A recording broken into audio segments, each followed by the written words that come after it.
The galaxy was full of noise. Everywhere, on thousands of ships floating near Helion 5, aliens gathered and whispered. "They will not survive," said a tall creature with red scales.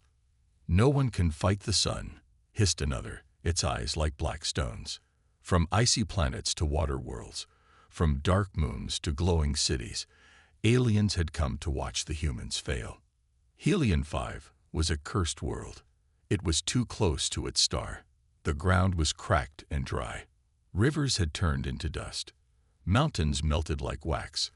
In the day, the temperature was so high that no living thing could survive. No plant, no animal, no hope. Yet the humans came. A giant silver ship broke through the thick, burning clouds. It landed on the boiling ground with a loud roar. The ship's surface was already turning black from the heat, but the humans inside did not panic. Instead, they prepared. The ship's door opened with a heavy sound. Out came the humans, walking slowly but without fear.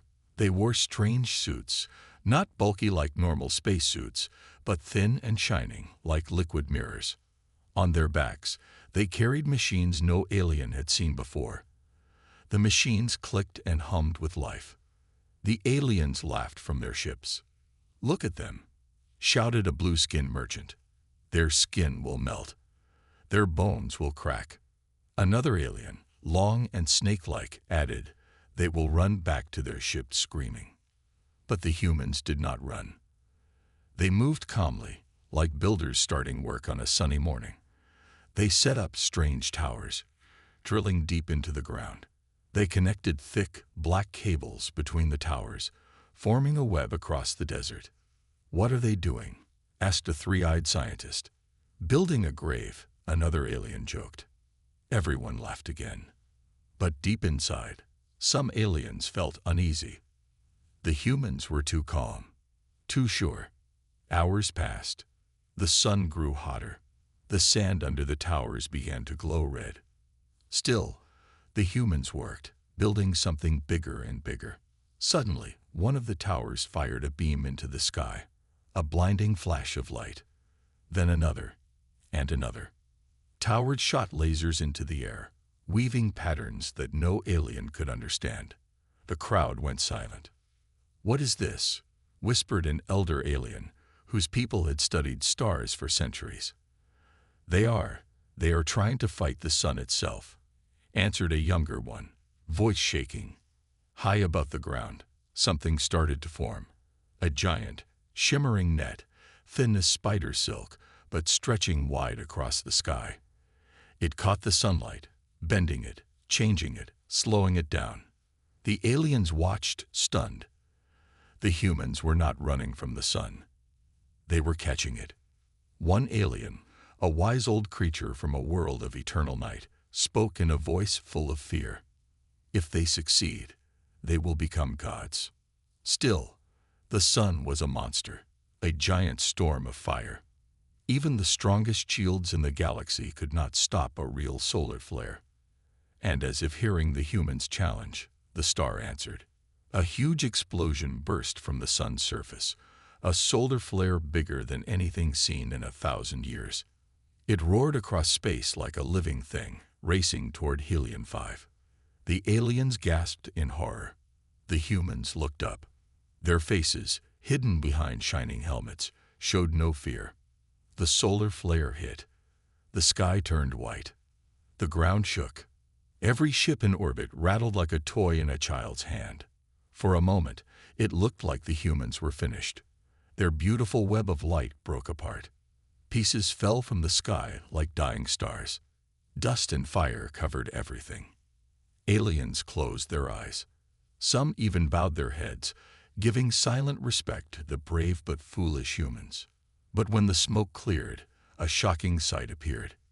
Humans still stood, bruised, burned, but alive. And in the center of the desert, under the broken towers and fallen panels, one machine still worked. It pulsed with power. It hummed like a giant heart. It was not destroyed. The aliens stared, speechless. Humans had survived the impossible sun, And they were not finished yet. The desert of Helion 5 was silent, but only for a moment. Then the human machines roared back to life. Broken panels lifted themselves from the sand. Towers shook off the dust. The strange cables sparked and reconnected. Humans moved quickly, like workers fixing a broken bridge during a storm. From their ships in orbit, the aliens watched with wide, fearful eyes. "They survived the flare," whispered a small, feathered alien. "No one survives the sun's anger," cried another. But humans were not just surviving. They were preparing for something even greater. The machine at the center of the desert began to glow. It sent out waves of energy, invisible but strong. The ground trembled slightly under its power. Humans called it Project Helios, the plan to not only survive Helion 5, but to own it. "They are crazy," said a golden-skinned ambassador. "They are brave," whispered another alien who understood better. The aliens sent tiny spy ships closer to the ground to watch. What they saw made them even more afraid. The humans were building something new. Not a simple shield this time, but a system of massive satellites. These satellites would float above Helion 5, forming a giant mirror to reflect and control the sunlight. Not block it. Use it. "We will turn the sun's fire into our strength," said one human engineer, her voice calm and cold through the radio waves. "Helion 5 will not kill us. It will feed us." The aliens argued among themselves. "They are fools. The sun cannot be tamed." "No, they are dangerous. If they can master this star, they can master any star.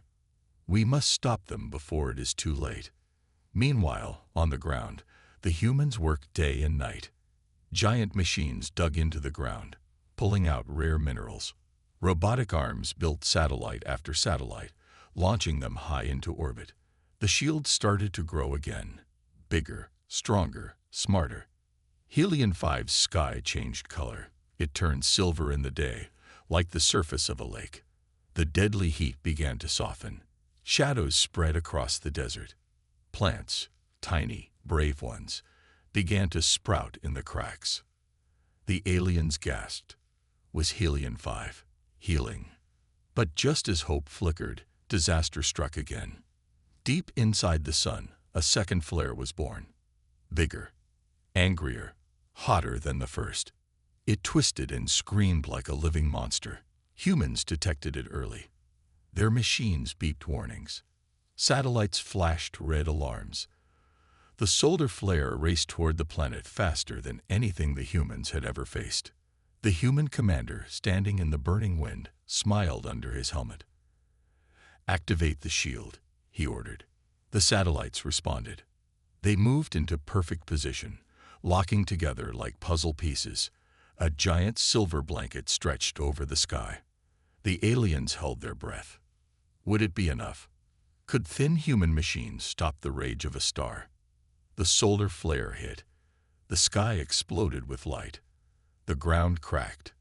The air shook so hard that some alien ships lost control and spun in circles. The shield held for one terrible second. Then cracks appeared. Panels bent. Energy beams flickered. The shield was breaking. On the ground, humans rushed to fix it. They connected new cables, launched backup panels, and strengthened the weak points. Still, it was not enough. The aliens cheered. Now they'd fall. They were foolish to fight the sun. But in the center of the storm, humans did something no alien expected. They'd redirected the solar energy. Instead of blocking the sun's power, they started to catch it. The broken panels opened wide like hungry mouths. Special machines turned the fire into clean, usable energy. Solar plants lit up across the desert, brighter than 1,000 stars. Generators roared with power. Humans were not losing. They were winning. In the middle of the chaos, the human commander sent a signal to every ship, every station, every alien watching. It was a simple message. We do not fear the sun. We use it. The aliens fell silent. For the first time, they realized the truth. Humans were not just survivors. They were something new, something unstoppable. The sun had not finished its attack. It blasted Helion-5 with a second wave, even more furious than the first. The sky above the desert was a bright white blur, as if the entire world was being burned alive. The humans, still standing strong, worked quickly to fix the broken shield. The towers, the cables, the machines, they were all shaking, bending, but they did not fall. Aliens watched from their ships. Some of them feared the humans might succeed, while others could only wait and hope for the inevitable end. "They will burn," one said quietly. "They cannot stop the sun. No one can." But even as the solar flare came crashing down with all its rage, the humans did not retreat. They did not run to their ships. They didn't even flinch. Instead, the human commander stood firm, watching the shield, his hand steady as the ground trembled. "The sun may burn," he said, voice calm, "but it will not destroy us." The sky grew brighter and brighter as the flares struck, the whole world seeming to pulse with the sun's fury. The heat was unbearable, like being in the heart of a fire. Yet, somehow, the shield was still standing, still holding the power of the sun back. The energy crackled in the air, sparks flying like tiny lightning bolts. Then there was a moment of silence. The flare passed. The bright white light dimmed. The shaking stopped. The sky above Helion-5 was still bright, but it was no longer the burning ball of death it had been before. The shield had held. For a moment, no one moved. The aliens stared at their screens, their hearts pounding. Had the humans done it? Had they survived the impossible? And then, they saw it. The shield was no longer just a barrier. It was something more. The human machines were pulling the sun's energy into massive storage banks. The panels above the desert shimmered as the light of the sun was captured, focused, and converted into usable power. "Impossible," an alien scientist gasped. "They are controlling the sun's energy." On the ground, the humans didn't celebrate. They didn't cheer. They just went back to work, their eyes focused, their hands steady. They had known this moment would come. They had prepared for it. In the distance, a new machine hummed to life. It was bigger than anything the aliens had ever seen. A giant, glowing beacon standing tall like a new sun in the sky. From this machine, a steady stream of energy poured into the planet's surface. The desert, once a barren wasteland, began to change. The heat started to soften. New plants began to grow. The air, once dry and choking, became rich with life. The soil, cracked and lifeless, turned fertile once more. The aliens, unable to speak, could only watch in disbelief. They had never seen anything like this. No species had ever dared to fight the sun itself, let alone control it. But humans had done it. They had turned the impossible into reality. Then the commander spoke again, his voice carrying through the radio waves. "This is not a victory," he said calmly. "This is just the beginning." The human ships, their engines roaring with newfound power, began to rise from the ground. More machines were sent into space, connecting Helion-5 to the rest of the galaxy. The humans were no longer alone on this burning world. They had made it their home, and they had made it their strength. "We don't need to run," the commander continued. "We don't need to hide. We can take the stars." The aliens, still watching in shock, realized the truth. The humans were not just surviving the sun. They were beating it. And if they could do that, what could possibly stand in their way? Some of the alien ships began to leave, retreating to their worlds, fearful of the power the humans now held. Others began to communicate with each other, sending messages of warning and respect. "Let them be," one alien elder said. "These humans are something we have never seen before, something we cannot stop." Back on the desert world of Helion-5, humans continued their work. They were building, not just for themselves, but for something greater. A new era was starting. A new world had been born from the ashes of the old. The sky no longer belonged to the sun alone. It belonged to humanity. The universe had never seen anything like the humans. Their power on Helion 5 had shaken the galaxy to its core. Their ability to not only survive but control the sun had left the greatest alien minds in shock. The question was no longer if humans would survive on Helion 5. The question was, how far would they go? The galaxy began to buzz with rumors. Would humanity spread across the stars? Would they challenge every species in their path? Would they one day control the entire galaxy? Soon, the first alien envoys arrived. From a distant planet, far beyond the edge of human exploration, came a ship unlike any human had seen before. It was smooth and dark, like a shadow passing through space. The ship glowed faintly with an eerie blue light. As it descended to the surface of Helion 5, all eyes turned to it. It was time for the aliens to meet the humans. The humans stood by their machines, preparing for the arrival of the envoys. The sun hung low in the sky, casting long shadows over the land. But the desert had changed. The ground was fertile now. Plants, small but green, covered the surface. The heat from the sun was still powerful, but it was manageable, no longer the death sentence it had once been. The first alien envoy stepped down from the ship, its form tall and thin, draped in shimmering robes that seemed to absorb the light around them. It had no eyes, only smooth, pale skin and long limbs. It was a creature of silence, its movements fluid and graceful. The human commander, standing tall beside his team, did not bow. He simply watched. The alien spoke in a soft, almost melodic voice. "We come to speak with the humans. We bring no weapons, only words." The humans said nothing. They had learned not to trust alien words, not after everything they had fought through. But they had no choice but to listen.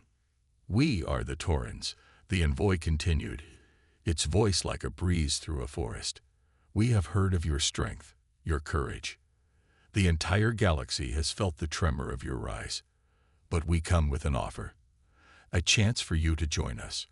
We invite you to become part of our great alliance." The human commander stepped forward, his eyes locked onto the alien envoy. "Join you," he repeated. "You think we need your alliance?" The Tauran envoy tilted its head slightly. "You are strong, yes, but there is more to the universe than one world. The Tauran Empire spans thousands of systems. Together, we can make you rulers of the galaxy." The offer hung in the air like the heat of the sun above them. The aliens' words were soft, but there was a coldness beneath them. The Taurans did not give alliances freely. They took what they wanted. And they had never met a species like the humans before. The humans remained silent for a moment. The ground beneath their feet was solid now, and their machines hummed with power. But their eyes were sharp. They had learned to read between the lines of alien speech. "We're not interested in becoming part of your empire," the commander finally said. His voice was steady, unwavering. "We don't need anyone's permission to be free. We've already made our own way." The Tauran envoy's smooth face did not change. "You misunderstand. We don't offer freedom. We offer power. You can have what you need, what you want. The galaxy will bow to you." But the human commander's voice grew stronger, filled with pride and confidence. "We don't need to take power from others. We have already made Helion 5 a world of our own. We'll take our freedom and build more." The Tauran's eyes glowed faintly, and for a moment, the alien's lips curled into a slight smile. "Perhaps, but you should know, the galaxy is not a place for the weak. You may have beaten the sun, but you will have to face the stars next." The human commander took a step back. "Then we will face them, on our own terms." The Tauran envoy paused, seeming to consider the words carefully.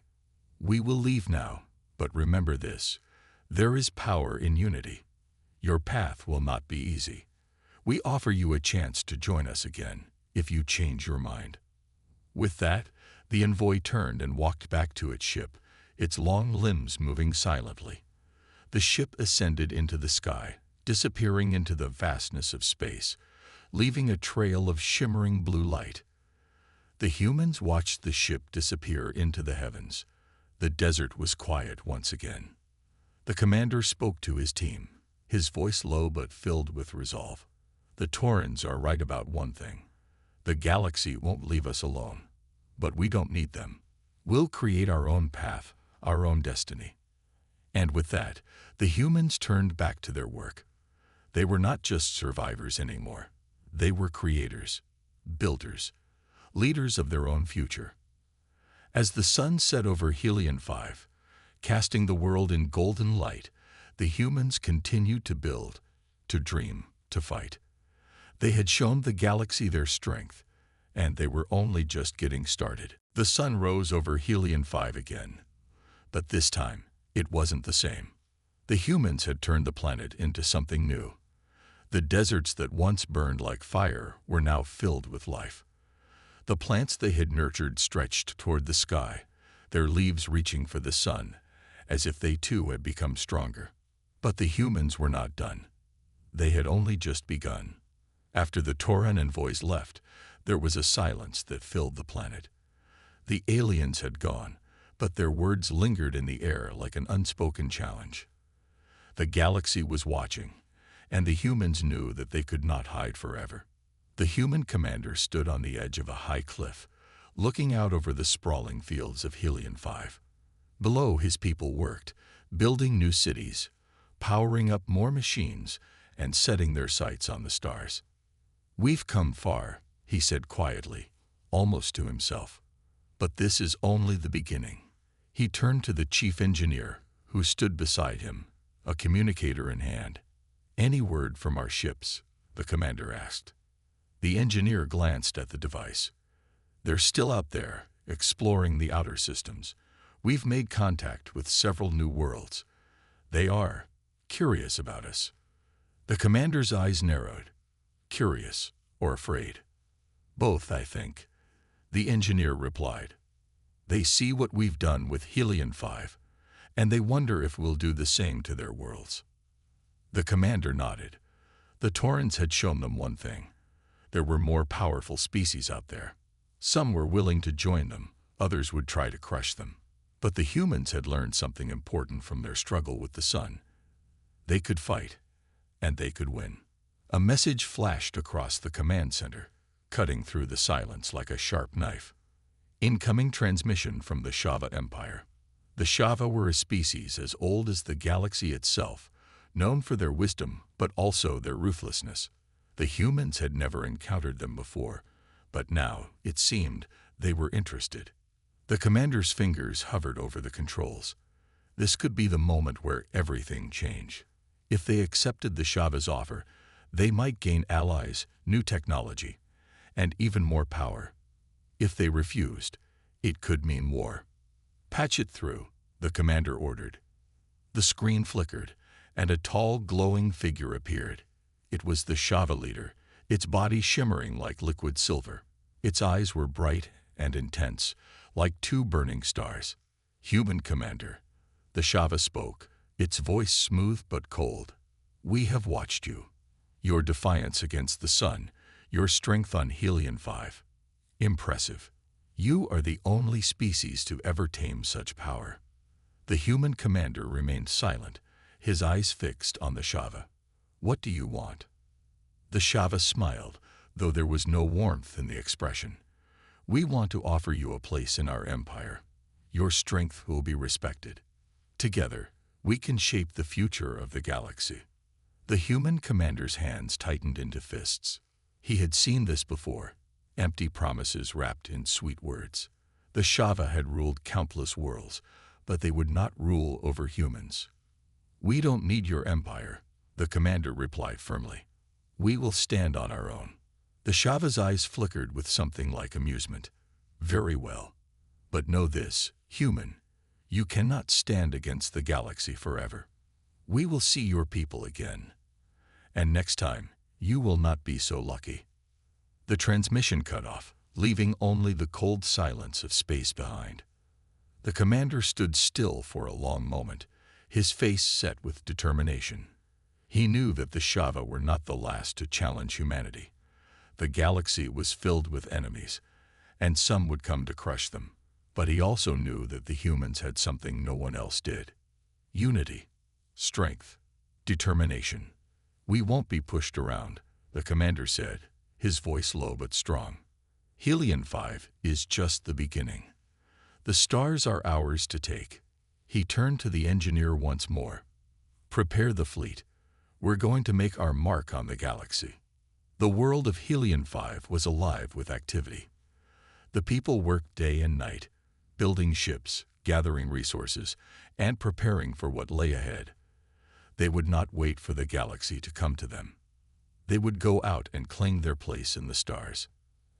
As the sun set over the horizon, the humans gathered together in the open fields.